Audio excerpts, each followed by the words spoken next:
Hey, this is Matt once again. We're about to another review. This is another paid request, this time from I Hate Facebook. Thank you so much for that. And for those interested in requesting pretty much any type of videos or topics or randomness, alabuness, whatever it may be, pretty much anything, rankings, reactions, commentaries, whatever, feel free to send it either directly to my PayPal or join my Patreon. Both links are down below in the info box. And he wanted me to rank the Three Ninjas films, which these are films I haven't seen in a while, so forgive me if my memory is a bit sketchy on these. But the Three Ninjas were a series of films in the 90s. The first one was in 1992, the last one was around 1998, and there were four of them. Now, Three Ninjas, the 1992 film came out because of the Ninja Turtles. The first Ninja Turtles, people forget, was a big surprise hit. Like, they thought it would make some money because the cartoon was out, but they didn't think it'd be 150, like well over $100 million. It, because that's why the bigger studios didn't get it.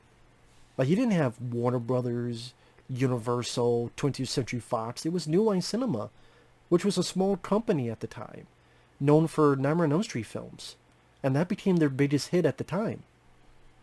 And then even the sequel still made $80 million in the US. That's still quite a bit. So, okay, that's a huge hit. Ninjas with the little kids. What else can we do with that? So you had Surf Ninjas with Ernie Reyes Jr. You had this film in 1992, which then got sequels. And even this, the first one was a surprise hit. As directed by John Turteltaub, but technically it was also co-directed by another guy. And of the ranking, okay, long story short, of the four, Three Ninjas, Three Ninjas Kick Back, Three Ninjas Knuckle Up, and then Three Ninjas High Noon and Mega Mountain is the far end of the spectrum. Three Ninjas, the first one, to me, is the best one. I'm actually surprised it doesn't have some type of official Blu-ray release. I saw that when I was a kid, because like a lot of others, hey, liking the Ninja Turtles, what other stuff with ninjas are in it? Oh, I can see that because it's made for kids, age appropriate. So I saw that when I was a kid on VHS. John Turteltaub, who would go on to direct National Treasure with Nick Cage and some other films, he directed it, but I think it's more he directed the actors. And I think there was another guy, a South Korean guy, who co-directed, and he worked on the action, and he worked on some of the sequels as well. Because I know there's an article about the South Korean co-director. There's a point he was kidnapped to make movies for Kim Jong-un in Korea. Like, you're going to make these movies. Or, which is an interesting story of itself. There's some rumor, I don't know if it's true, that the son, Kim Jong-il, was a big Three Ninjas fan. And one of the things the guy was kidnapped was to make a Korean remake of Three Ninjas. I don't know if that's true or not. Although it'd be an interesting story, but I don't know if that's true or not. But yeah, the first one's the best because John Turteltaub, I thought, did it for what, at the time, a decent handling of the kids. There's an international cut that I think is a bit better because in the US cut, when the kids do the punches, there's a lot of cartoonish sound effects. And also there was stuff a bit cut, I guess, to ease up on the violence. Not that there was any gore or anything, but just ease up a little bit of violence. But if you watch the international version, that stuff is put back in. And again, the cartoonish sound effects are gone. So if you are able to see a cut of the film, the international cut is the one I think is the better version to see. But it's Ninjas meets Home Alone. And, at the time, liking Home Alone, it has that vibe to it, where, like, these three guys try to kidnap the kids, and the kids use their martial arts and Home Alone tricks to stop the bad guys. Victor Wan, who I recognize from The Golden Child and Big Trouble in Little China, he played their grandfather. And it's the introduction of these characters, and The music I thought was fairly well. It's fairly well done. It's okay. Because I reviewed these films, I think a year ago. Like the first one's still okay. It's not a film I rewatch a lot. But like I say, it's still an okay film. It's still an alright film. It's it's a film of its time. But it's definitely the most competently made of all of them. I can still watch it to have some fun. Now, after that, it gets a bit confusing. They made a film after it called Three Ninjas Knuckle Up, where the three kids are back in the main roles.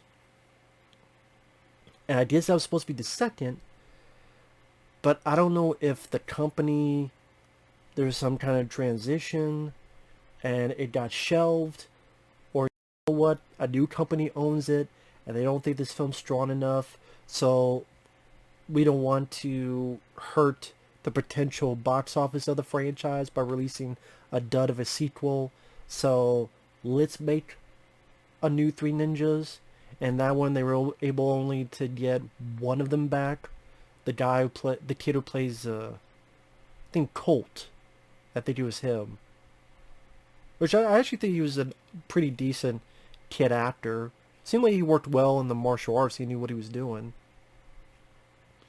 Which maybe that's one of the reasons why he did come back, or they got him back for it. So the second one was supposed to be Three Ninjas Knuckle Up, but then technically I guess it became Three Ninjas Kick Back. That's the one that video games were made on for Super Nintendo and Sega CD. So I did technically Three Ninjas Tip Back is the third one, but it became the second one. But I do think that's the second best. Because Tip Back is the one where their grandfather's in trouble and they go to Japan. And it's something to do in the third act with a cave of gold and this dagger. There's a little bit of adventure, a little bit of Indiana Jones type of adventure quality to it. The villain is Sab Shimono, which I recognize in a lot of other films. I think he was in Gun Ho, the Ron Howard film. He was actually in the third, I think he was in the third Ninja Turtles film. So, you know, I don't mind him as an actor. It was fine for him to be the main villain. You know, I do think it's a step down from the first one. Not having the three kids back, all three of them.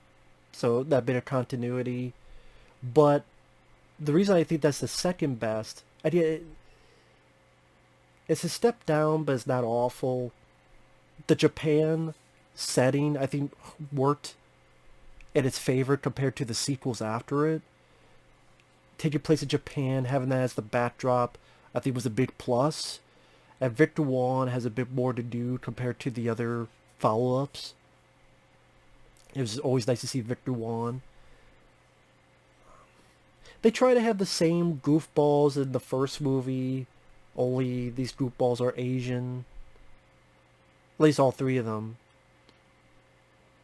One of them may have been in the first film, but it seemed like kind of do the same typical stuff like we saw before. It's so goofy, silly, kid-friendly. But yeah, the Japan backdrop, and then they meet another girl who also knows martial arts, and she kind of joins the group. The backdrop was a big plus. And it made it a bit better than the sequels that came out afterward.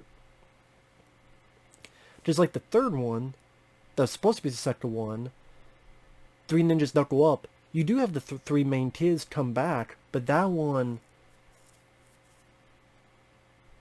I could see why they didn't want to release it, because it felt much more low budget.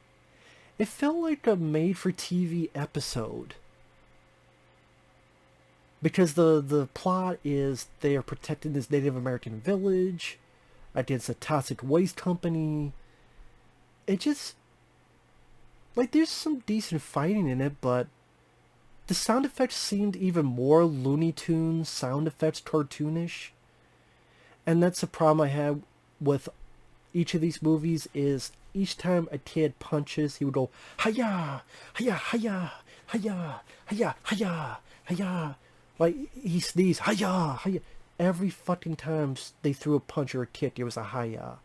And that was a problem with each of these movies. I don't know why they kept that up, that motif. I have no fucking clue.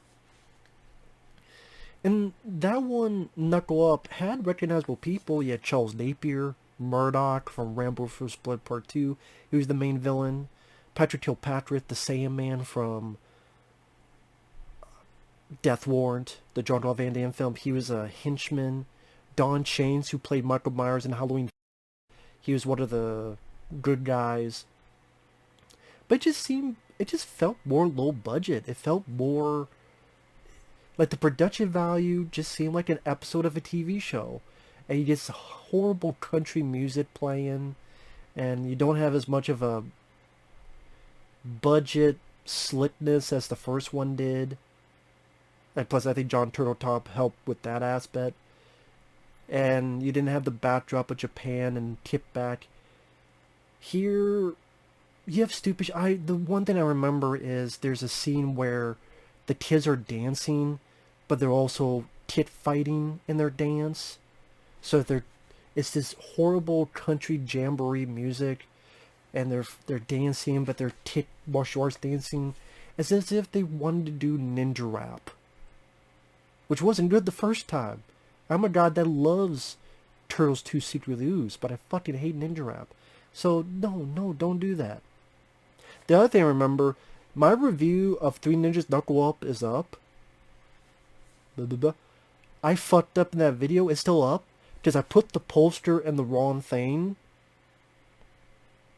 So the poster's over here and it covers up my face the whole time because I didn't notice it because I was fucking stupid. So you watch it, it's kind of a funny video of how stupid I was. Because I did my review of Three Ninjas Knuckle Up, the fucking poster's over here and it's covering my face the whole time. And you're just seeing my arms like over here. You live and you learn. I didn't notice it, and then I had deleted the fucking video, and then I was going to redo it, but then I'm like, I don't remember the fucking movie, so there you go.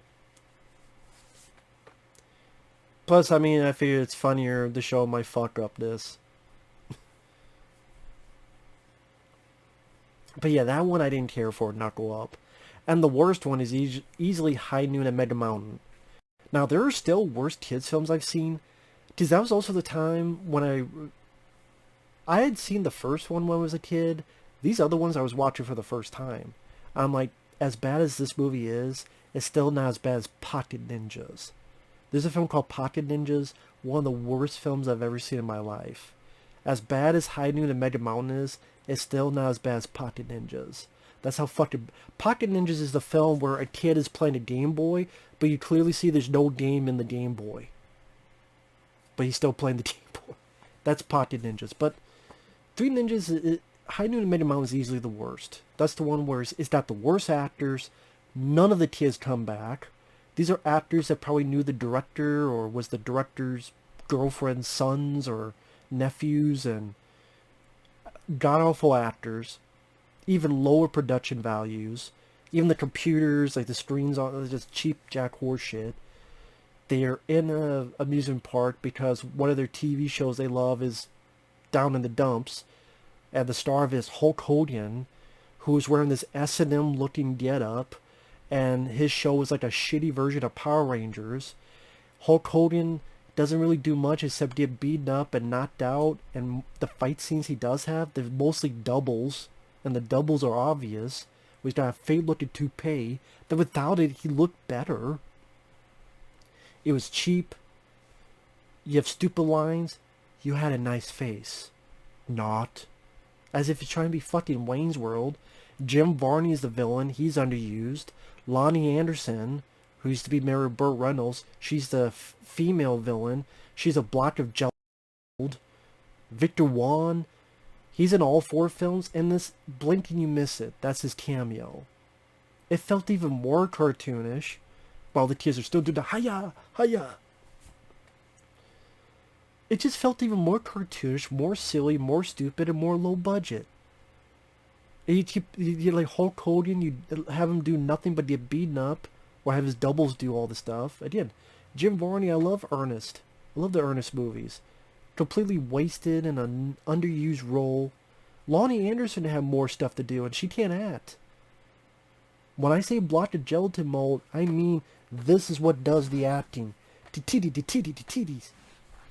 So, even High, you will not enjoy High Noon and Mega Mountain. Like, wow, this weed ain't cutting it. Maybe this bottle of acid, LSD, will do the trick. So, that's easily the worst one. Like, when you can't even... Probably because they were getting older, because it was 98, and the first one was 92. Three Ninjas didn't need to have a fucking franchise. It really didn't. But, I guess, they were fucking hoping. They were fucking hoping. They were holding on. They were holding on. And that's pretty much all I can say about Three Ninjas. The first one is cute for for its time period. It is not something I rewatch a lot, and I wouldn't say I love the film. There's nostalgia, fond memories of it. And again, tip back, the Japan setting worked enough to make it a time waster for a kids movie. But then Knuckle Up, low budget, toxic waste bullshit, and then High Noon Mega Mountain, just flat out piece of shit. That's what it is. That's a piece of shit. So with that said, thanks for watching. Take care.